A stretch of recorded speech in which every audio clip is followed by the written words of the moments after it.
Today we're talking about the Nicks Builder Pro boot. Good God, these things are dirty. So this is the Nicks Builder Pro. It's basically the same boot as their Hot Shot without the burn resistant sole and thread. What it's meant for is guys who work in the field, either in construction or maybe you're, out in the oil fields. Anything where you're working with your hands and your boots are really a key part of your work attire, these are geared towards you. These Builder Pros are the made to order series. That means that you can choose all the options that you need for the task that you're doing. So the job that I'm on right now requires a composite toe, not a steel toe, not a celastic toe or just a regular hard toe. We have to have a composite toe. So Nicks has that. Furthermore, I was able to get a 10-inch height in full rough out leather with a nice honey Vibram sole. Those are all things that I was able to choose. You can also choose your heel. You could choose the style of leather, whether it's rough out or smooth. You could choose the height. You can choose what kind of sole it has, all kinds of different stuff for the job that you have. So you can make a really beefy boot, or you can make something that's a little bit more light for guys who are maybe on roofs, a little more high speed kind of thing. All depends on what you want. I also opted for the fit sheet option, which means that Nicks guarantees the fit of your boots. What they'll do is they'll send you a pair of try-on boots in whatever size that you specify.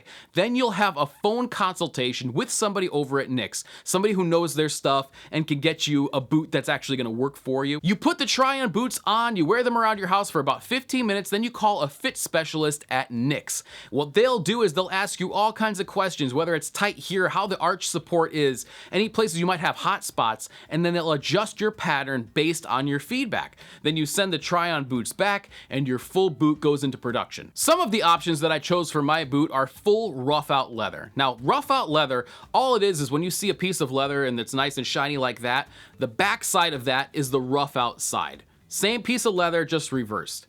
The whole point of rough out leather is that it's actually more abrasion resistant, and I'm going to explain to you why.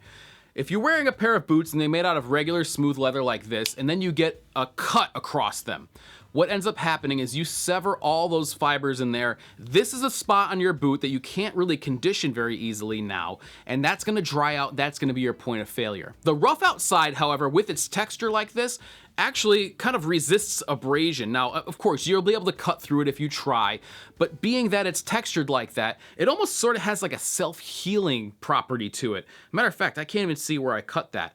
And that's the whole point, abrasion resistance. Now, most of the Builder Pros actually come with rough out leather on the lower. I wanted rough out leather on the lower and the upper just to make it uniform, have the whole thing rough out and basically bomb proof. I also wanted the honey Vibram soles. Now, these will wear out a little bit quicker than the regular Vibrams, but I wanted the extra cushion. We're out there on the railroad standing on 2-inch trap rock. It's not very comfortable. I need all the cushion that I can get. I also got the optional comfort insole, which is removable. And if you know me, you know my videos, you know that I really like a nice leather insole. This is removable, so you can just take it out and wear it that way. I wanted the option though for a little bit of extra cushion and to be able to put in a wool insert in the winter time.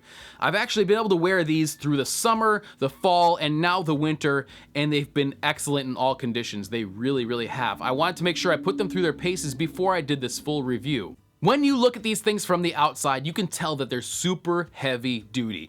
Everything from the double hand-stitched Norwegian style welt to the screws holding the sole onto the upper, everything is built to take a beating. But it's not until you see a cross-section of these boots that you can tell how substantially built they are. Unfortunately, to do that, you have to cut a boot in half, and I don't know a lot of people who are gonna cut a pair of $500 or $600 boots in half. Luckily, I've saved you the trouble. Here's a Nicks boot right here that has been bisected so you can see the layers of leather and some of the construction. So you can see things like the healing nail going up here, which actually bends back on itself to lock that heel in place. Other things like this 4-layer oak tanned shank. In place of a steel shank, they actually have 4 layers of oak tanned leather, which is a very stiff kind of leather. That gives you that support in that arch right there. And actually, Nicks is famous for their high arch boots.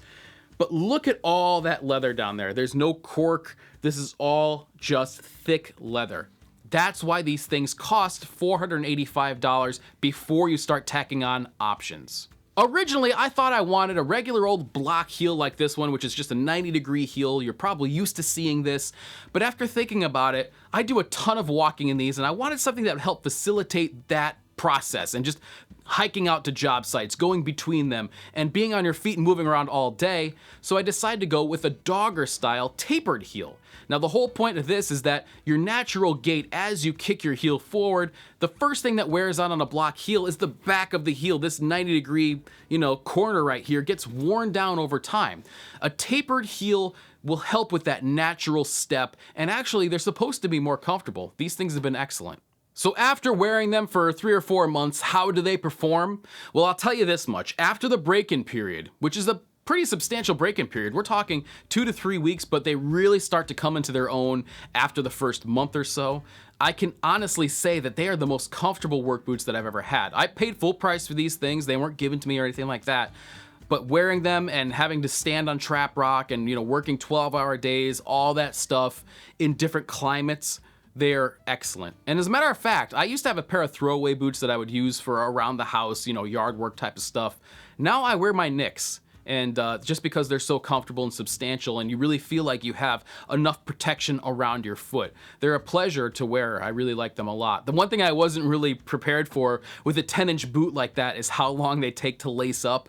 And that's just me being used to 6-inch boots. But once you get a 10-inch on there, it takes quite a while. Speaking of lacing it up, one of the cool things is that now you have all this 8-ounce thick leather around here. For the tongue though, they've used a much more supple, thinner leather. And the nice thing is that it's stitched to the outside here, so it keeps all kinds of debris and stuff out.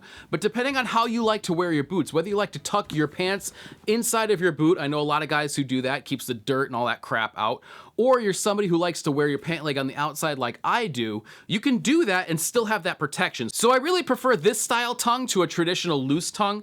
The other thing that I had to get used to is this right here. This is called a false tongue, this thing right here, which kind of looks like a kilt on the bottom. I originally didn't like that look. I mean, again, they're work boots, so they're more function over form, so I put them on, and over time it's sort of grown on me. But the purpose of this false tongue is to protect this soft inner leather from these very, very nice leather laces, because that's where you're gonna get some wear, and eventually it will wear through something that thin, especially if you wear these like you should. So that false tongue is something that takes a little while to get used to, but it's totally true to form. It started to grow on me a little bit. Now I kind of like it. Stock price on a pair of Builder Pros is $485, but once you start to add the options, things can get a little bit more expensive. For example, the way you see these outfitted right here, they're closer to $600 with the rough out leather and the fit sheet and all that stuff. They can start to creep up there in price, and you can go a little bit higher if you get like a lineman shank or a patch. Let's talk a little bit about price per wear and the actual value of these boots, because as I mentioned in my cheap versus expensive work boot video, one of the places that you don't want to skimp is on your footwear. And of course, these are resolable, so once you wear through that sole, you can actually send them back to Nicks, and for around 100, 150 bucks, something like that, they'll send them back to you with a fresh sole on there. After a couple of those, however, you're going to want to get them recrafted. And what Nicks does is they keep just the upper leather, so just what wraps around your calf and that tongue. Then they take the whole bottom off of it and they rebuild it. They basically give you a brand new boot with the exception of that upper for about 250 bucks. Then you can get that resold, and then you can get it recrafted. I mean, when you're talking about extrapolating that over time, you could have these boots for 10, 15, 20 years, depending on how hard you are on boots. When you add up those costs versus buying a $350 pair of boots every year or two, the better financial choice is clear. So guys, that's the Builder Pro from Nicks Boots. Are they the best work boots on the market? I really don't know. I haven't tried every work boot on the market. From what I understand, they're right up there with White's, Westco, Frank's, other companies like that. When you're talking that tier, it's really hard to go wrong. But I can tell you this, they're the most comfortable work boot that I've ever owned, even standing on 2-inch trap rock, working 12-hour days, all that stuff that you have to do when you're in construction. They have been worth their weight, absolutely. I have not regretted buying them one day. But I'm interested to see if you have any experience with Nicks or Whites or Westco or just boots like this. I'd love to hear about it in the comments below.